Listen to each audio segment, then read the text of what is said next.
ஓம் சாந்தி 5/7/2024. B K. Surajbhai அவர்கள், mount Abu, Rajasthan. நாம் சம்பூர்ண தூய்மை ஆக வேண்டும். சிவபாபா இந்த பூமிக்கு வந்திருக்கின்றார். நம்மை தூய்மையாக்கி வீட்டிற்கு அழைத்துச் செல்வதற்காக. நம்முடைய அன்பான தந்தை அன்பாக நம் முன்னால் அமர்ந்து கொண்டு நம்மிடம் இனிமையாக கூறுகின்றார், குழந்தைகளே, நான் உங்களை அழைத்துச் செல்வதற்காக வந்திருக்கின்றேன். வீட்டிற்கு செல்வதற்காக மனம் விரும்புகின்றதா? நாம் போகலாமா? தூய்மை ஆகிதான் வீட்டிற்கு செல்ல முடியும். நான் அனைவரையும் அழைத்துச் செல்வேன். யார் தூய்மை ஆகின்றார்களோ அவர்கள் தண்டனையிலிருந்து விடுபட்டு இருப்பார்கள். அவர்களை பாபா கண்களில் அமர்த்தி கொண்டு இதயத்தில் வைத்துக் கொண்டு அழைத்துச் செல்வார். நாம் தூய்மையாக ஆனால் மட்டும் போதும். தூய்மையாகிவிட்டால் போதும். மிகப்பெரிய பரிசு பாபா நமக்கு கொடுக்கின்றார். அதாவது சொர்க்கத்தின் அரசாட்சியை நமக்கு பாபா பரிசாக அளிக்கின்றார். பாபா கூறுகின்றார், குழந்தாய், இந்த உலகம் அழியப் போகின்றது. இது கடைசி பிறவி. கடைசி சமயத்தில் நீங்கள் இருக்கின்றீர்கள். இப்பொழுது தூய்மையாக மாட்டீர்களா? தேகத்தை விடமாட்டீர்களா? தேகத்தினுடைய பந்தனத்திலிருந்து, கவர்ச்சியிலிருந்து விடுபட்டு இருக்க மாட்டீர்களா? இது போன்ற கேள்விகளை பாபா நம்மிடம் கேட்கின்றார். நாம் தூய்மையாக வேண்டும் என்று முழு விருப்பம் கொள்ள வேண்டும். தூய்மையான ஆத்மாக்கள் தான் முழு உலகத்திற்கும் மிகப்பெரிய சேவைகளை செய்ய முடியும். பாரத பூமிக்கு மிகப்பெரிய சேவைகளை செய்ய முடியும். பிரம்மச்சரியத்தை தாரணை செய்ய வேண்டும். பிரம்மச்சரியத்தை அதிகரித்துக் கொண்டே செல்ல வேண்டும். பிறகு மனதை தூய்மையாக வைத்துக் கொள்ள வேண்டும். சம்பூர்ண தூய்மையாக ஆக வேண்டும்.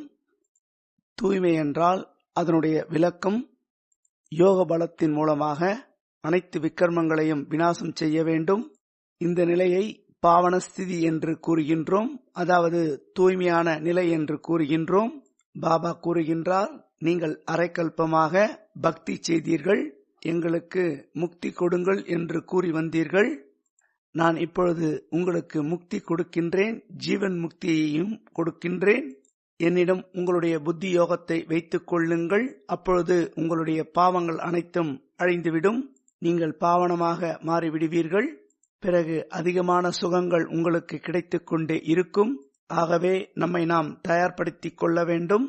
நாம் சம்பூர்ண தூய்மை ஆக வேண்டும். யோக யுக்த் நிலையில் நிலைத்திருக்க வேண்டும். இந்த உலகத்தில் அனைவரும் தேவையற்ற விஷயங்களில் சுற்றி கொண்டிருக்கின்றார்கள். அதில் நாம் சிக்கிக் கொள்ளக்கூடாது. கடைசி சமயம் இது. தெளிவாக நமக்கு தென்படுகின்றது. அணுகுண்டுகள் அனைத்தும் தயார் நிலையில் வைத்துக் கொண்டிருக்கின்றார்கள். இந்த விளையாட்டு முடிவடைய போகின்றது. 5 தத்துவங்களின் ருத்ர தாண்டவத்தை நாம் பார்க்க போகின்றோம். அதிகமான மழை வரும். இவை அனைத்தையும் நாம் பார்ப்போம். இந்த கலியுகத்தின் துக்கம் நிறைந்த உலகம் சமாப்தமாக போகின்றது. இது நாடகத்தில் நிச்சயிக்கப்பட்டிருக்கின்றது. யாரும் யாரையும் பார்த்து அழ முடியாது. அப்படிப்பட்ட அணுகுண்டுகளை தயாரித்து வைத்திருக்கின்றார்கள். ஒரு நொடியில் உயிர் பிரிந்துவிடும். முழு உலகமும் விநாசமாகிவிடும். ஆகவே நாம் முழு தூய்மை அடைந்தே தீர வேண்டும். முதலில் உறுதியான எண்ணத்தை உருவாக்கிக் கொள்ளுங்கள். நாம் தூய்மையாகி தீர வேண்டும். இது கடைசி பிறவியாகும். இப்பொழுது நாம் தூய்மையாக ஆகவில்லை என்றால் கண்டிப்பாக தண்டனைகளை அனுபவிக்க வேண்டி வரும். பதவியும் குறைந்துவிடும். முழுமையான சுகத்தை அனுபவம் செய்ய முடியாது. பரமாத்மாவின் அன்பை முழுமையாக அடைய முடியாது. பரமாத்மாவின் அன்பு தூய்மையான ஆத்மாக்களுக்குத்தான் கிடைக்கின்றது. அபவித்திர ஆத்மாக்களுக்கு பரமாத்மாவின் அன்பு கிடைக்காது. அவருடைய அன்பிற்கு பாத்திரமாக அபவித்திர ஆத்மாக்கள் ஒருபொழுதும் ஆக முடியாது. ஏகாந்தமாக தனிமையில் அமர்ந்து கொண்டு நீங்கள் உரையாடுங்கள். என்னவென்றால், பல பிறவிகள் நாம் இந்த விகாரத்தில் மூழ்கியிருந்தோம்.